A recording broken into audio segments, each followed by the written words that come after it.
And now, a tale well calculated to keep you in suspense. In a moment, Act One of Perchance to Dream, starring Paul McGrath as Dr. Locke, and written especially for suspense by Bob Corcoran.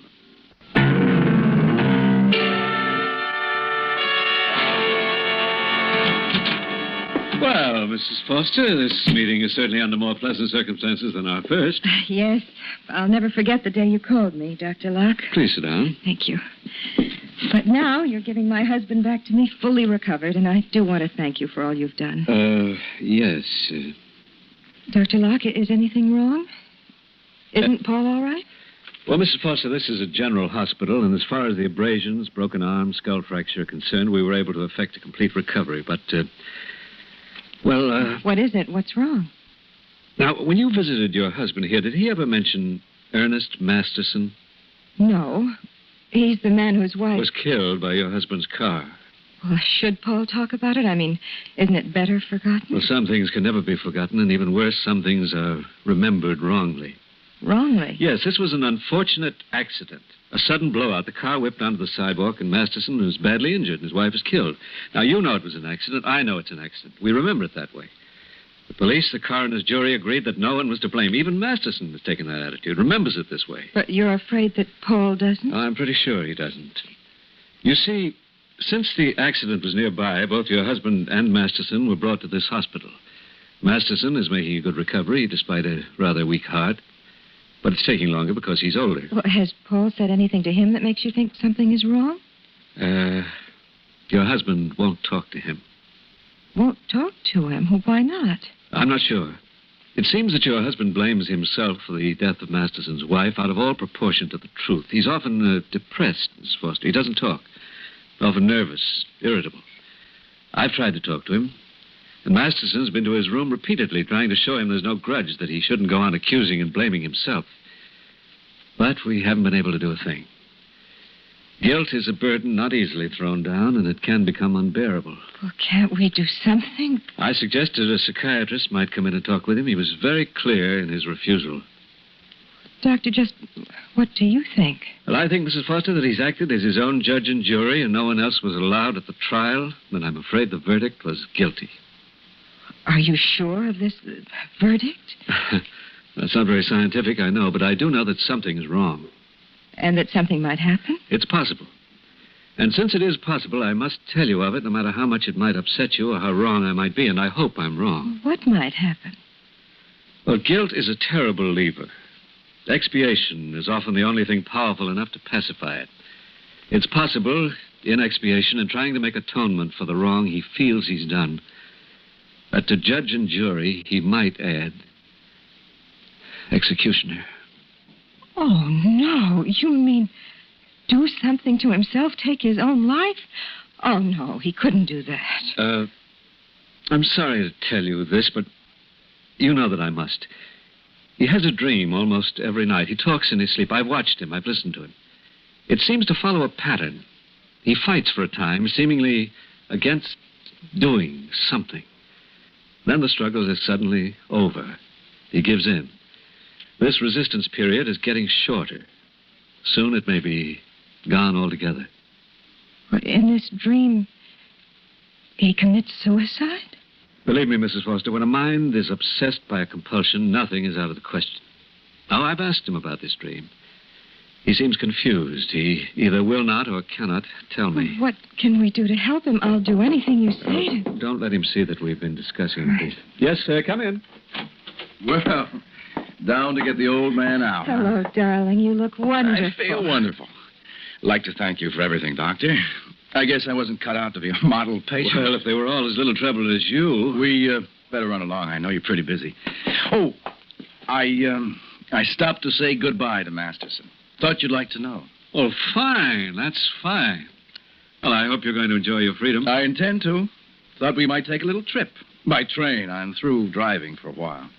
Would you like that, darling? Yes, that would be wonderful. I was thinking we might take a run up to Providence tomorrow morning. Providence? We don't know anybody in Providence. Well, that's a good reason for going. We'll meet somebody. Hope to see you again, Doctor. Unofficially. No one wants to see the doctor when he's well. Goodbye, Doctor. Bye-bye. But he's not well, Miss Clemens. I'll swear it. He seems fine. Seems, yes, but there's something... Too bad he couldn't have taken it all like Mr. Masterson. He lost his wife, and yet he seems completely without bitterness. I don't think I could be that forgiving. Well, Foster's guilt won't let him be forgiving either, to himself. If only we knew more, Miss Clemens, we could anticipate and block any attempt he might make. Break the pattern of his dream.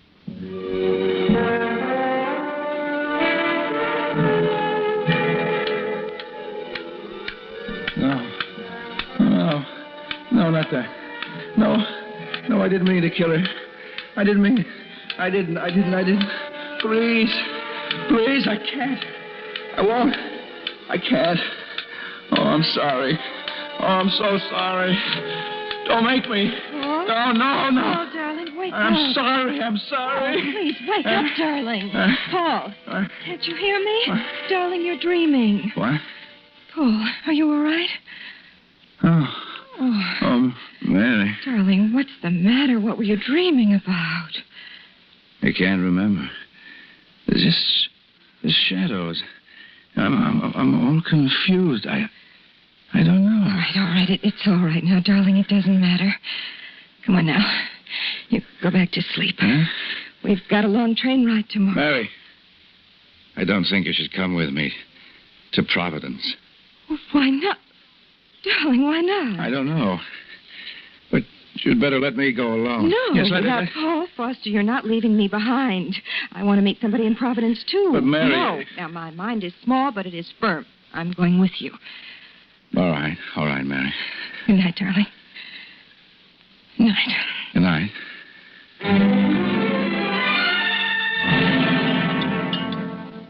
Now, what is that? Bill or fan mail? It's a note from Jan. Must have come by early this morning and dropped it in the mailbox. Anything to save a stamp. What's she got to say? Oh, you know, Jan, it's the usual thing. One of the children is sick. I'm sorry if this is upsetting, and I repeat, I may be wrong. But just to be safe, check his luggage in case. Just in case there's a gun or any other weapon. You still worrying about Mr. Foster, Doctor? Huh? Well, you're getting so you can read my mind, Miss Clemens, and I'm getting so I can't get him out of it. Oh. If I only knew more. I wonder if Masterson might know something that might help. It's worth a try. But I didn't want to bother him about Foster. Didn't think he could help. But now, at least it would be doing something. Will you get him, please, Miss Clemens? He'll be glad to help, and the walk from his room will do him good.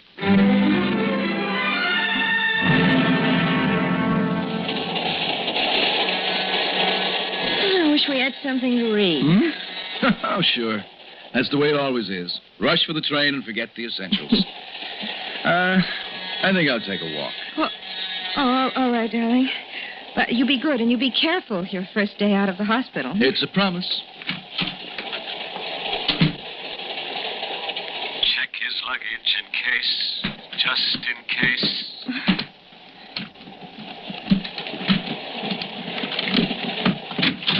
Why, Mary. Oh, Paul. What are you doing? Startled me. Huh? I ran out of cigarettes and thought you might have some in your suitcase. Well, what's wrong with these? They're right here on the windowsill. Oh, my goodness, right under my nose. Here, let me close Oh, that. thanks, dear. Oh, why did you come back? I wondered if you wanted me to bring you something. Oh, thank you. There's nothing now that I have cigarettes. Okay. See you later. Lock the door.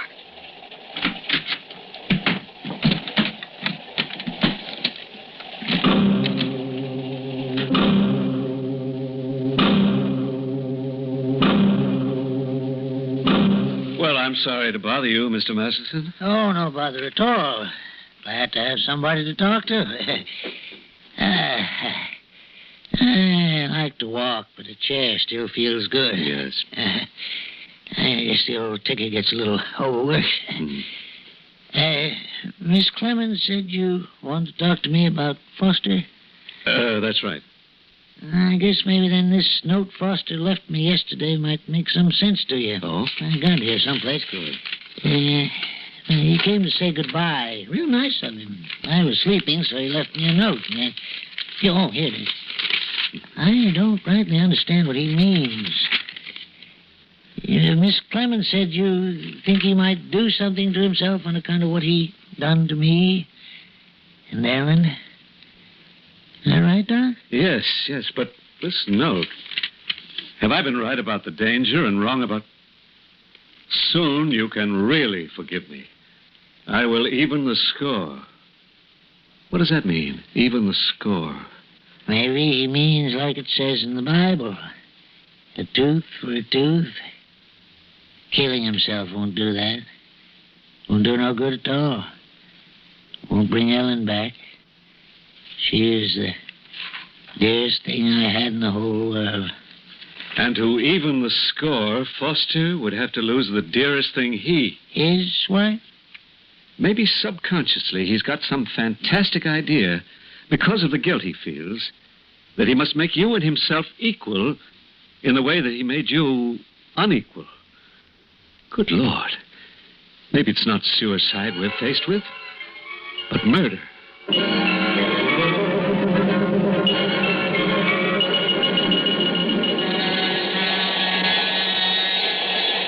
Excuse me, you're Mr. Foster? Yes, that's right. I have a telegram from Mrs. Foster. Oh, okay. I'll take it. Fine. Thank you. Thank you. A telegram.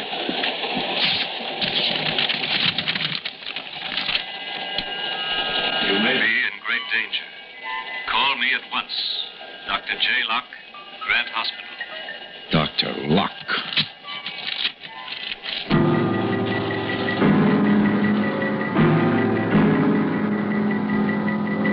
Why doesn't she call? Mr. Masterson, I want you to help me some more. I've got to get a line on what he's thinking, consciously or subconsciously, what he may do. Why did he want to go to Providence? Now think back. Try to remember anything you can, anything at all you know about him. Oh, gosh, Doc, I don't remember much. I tried to put it all out of my mind. I know, and I'm sorry to have to ask you, but Mrs. Foster's life may depend on your remembering. No, sure, Doc, sure. Well, Foster's a salesman. I guess you know that. Yes. He's always traveling around. I heard that the night before the accident, he stopped over in a town called... I can't remember. The night before the accident. The last night that you and he were even. The last night both your wives were alive.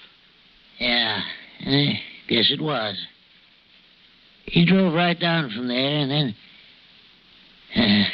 I always thought a man walked on the outside to protect the woman.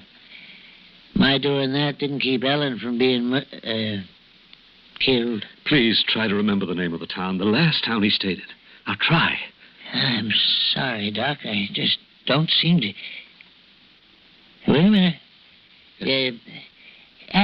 Abby something. Yeah. I remember. Abington. That was it, Abington. Do you know where it is? No, it's up along the coast somewhere, but I ain't sure. I wonder if it could be on the run between here and Providence.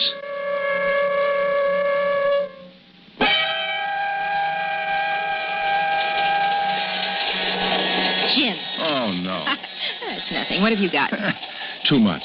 There. Oh, beautiful. 20, 30, 40, 67, 9. 69. Hey, I'm going to keep score. Give me your pencil, huh? Here. I've got a feeling this is going to be my lucky day. Oh, it's inside pocket of my jacket. There, behind you, I'll Mary. make them redo the old saying to lucky at cards and love. Now, can I use this timetable for a scorecard? Sure. Huh? Something wrong? We are going to Providence, aren't we? That's the plan. Why? Oh, nothing. I just wondered why there was this heavy line drawn around Abington.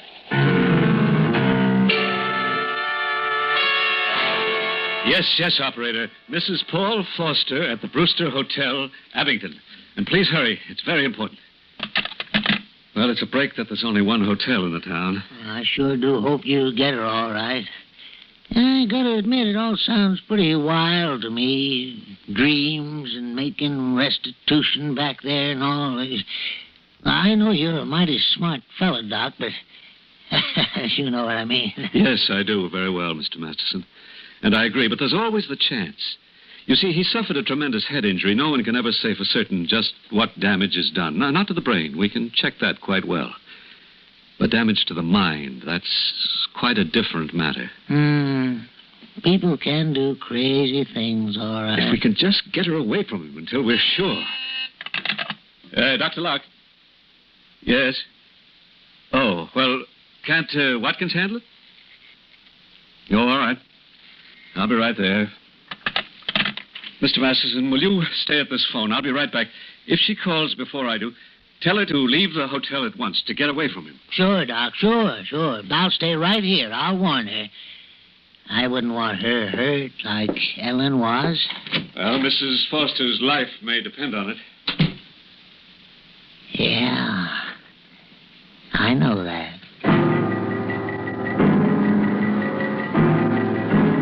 You all right, darling? Oh, yes. Once the pain goes. I'm all right now. Do you often get that terrible pain in your head? You never mentioned Well, it's nothing, really. I'm fine now. Gee, I'm sorry I had to drag you off the train. I just couldn't stand being cooped up any longer, and the noise... I know. It was getting on my nerves, too. Anyway, as long as I'm with you, I'll get off any train, any time, any place. Come on. We better hunt up a hotel, if Isberg has one. What? Look at that. What? That sign. Now, there's coincidence for you. Seems we came to Abington after all. I had the bags taken up. You go ahead. I'll be up a little later. Why don't you come now, dear? Oh, Mary, don't worry. I'm just going to take a walk.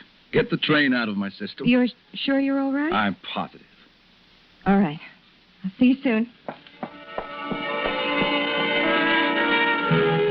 I've got to think.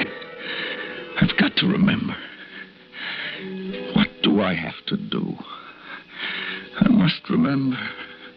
I must.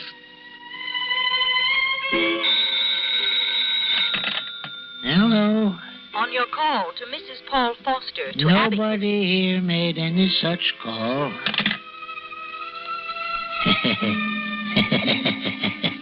You hear that, Ellen? You hear? Nobody warned you, did they? I don't feel so good. My chest is tight. The heart's beating awful fast. There's too much excitement. Hello? Is this Dr. Locke's office? Yes? Ready with your call to Mrs. Paul Foster at Abington. Go ahead, please. Hello? This is Mrs. Foster. Who's calling? Hello? Is there anybody on the line? The party that made the call. He ain't here. He's gone. Who made the call? Nobody knew we were here. I don't know. Don't know nothing about it. Guess it was all just a mistake. Yeah. Just a mistake. A mistake. Like Ellen getting killed. Did she call? Did you talk to her? Mr. Masterson? Huh? Miss Clemens said there was a call. Did you talk to Mrs. Foster? No. I didn't. She wasn't there. You told the operator to try again. You left word for her to call back? Well, I don't rightly remember. It's all kind of confusing. I don't feel so good. Yes. My chest is all tight. Yes, it's all right now. I understand you. Just take it easy. Long Operator, distance? will you, on that call to Mrs. Foster at Abington, will you please try again? Very well, sir. I'll ring it again and call you. And please hurry. Oh, if only we're in time. Doc, you believe what it says in the Bible? Vengeance is mine, saith the Lord. Yes, I do. If only we were sure that Foster does. Well, you've been a big help, Mr. Masterson. It's the least I could do. No sense in depriving him of his wife just because he deprived me of mine. I didn't mean to kill Mrs. Masterson. It was an accident. Everybody said it was an accident. Oh, don't make me kill Mary, please. Oh, let me stop. Let me stop. I'm sorry. Oh, don't make me kill Mary. It's a dream. Is it a dream? Do it.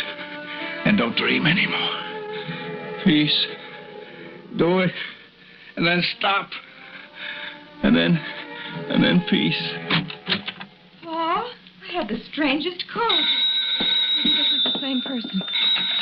Hello? Mrs. Foster, this is Dr. Locke. You must Oh. get out. Oh, what's the matter with Mary. you? Mrs. Foster? Paul, please. Mary. No. Mrs. Foster. Oh, my God, please. Mrs. Foster. Mrs. Foster. Mrs. Foster. Mrs. Foster. Mrs. Foster. Mrs. Foster. What's wrong, Doctor? Operator. Your call is still connected. Get me the police in Abington. Hurry. Yes, sir, right away. Dr. Locke. Mr. Masterson, look at him. What? Oh, the excitement. He's fainted. What's the matter? His heart gave out. He's dead. And just because he wanted to help.